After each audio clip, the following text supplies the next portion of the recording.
আমাদের প্রভু এক, এক নবীর উম্মত, জীবন বিধান এক, ঐশিকগণি কোরআন।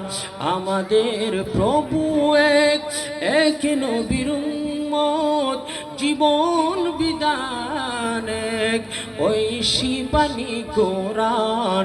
তবু কেন এক নাও হে মুসলমান, এক হও করিয়া আহ্বান। ঠিক না বেঠিক?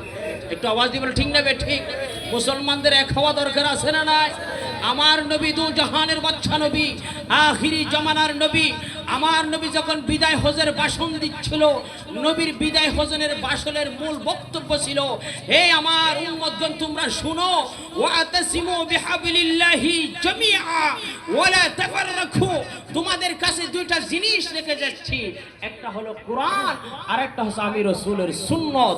এই দুইটা জিনিসকে যদি তোমরা অনুসরণ করো তোমরা কামিয়াব হয়ে যাবে। জোরে কন্না সুবহানাল্লাহ। সেই রাসূলের মহব্বত আমাদের দরকার আছে না? জোরে বলেন দরকার আছে না?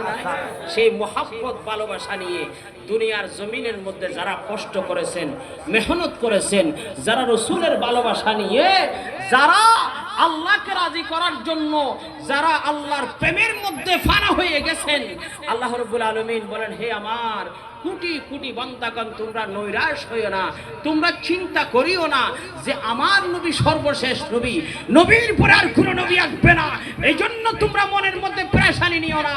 যদি তোমরা আমার সাধারণ বান্দা, যদি তোমরা বান্দা থেকে ইবাদত করে করে, নামাজ পড়ে, রোজা রেখে, হজ করে, যাকাত দিয়ে, তাসবিহ তাহলিল করে, আল্লাহর ইবাদতের মাধ্যমে, নামাজের মাধ্যমে, রোজার মাধ্যমে, হজের মাধ্যমে, যাকাতের মাধ্যমে, ভালো ব্যবহারের মাধ্যমে বান্দারে তোমরা যদি আমি আল্লাহকে ডাকো, আমি আল্লাহ তোমাদেরকে একটা পুরস্কার দিব। তোমাদের নাম আর বান্দা থাকবে না, তোমরা আমি আল্লাহর বন্ধু হয়ে যাবে। আল্লাহু আকবার। ইয়া রাসূলুল্লাহ। ইয়া গোসল। আমার ভাইরা, আমার ভাইরা শুনেন, শুনেন, আমরা আল্লাহ পাকের বন্ধু হতে চাই কিনা?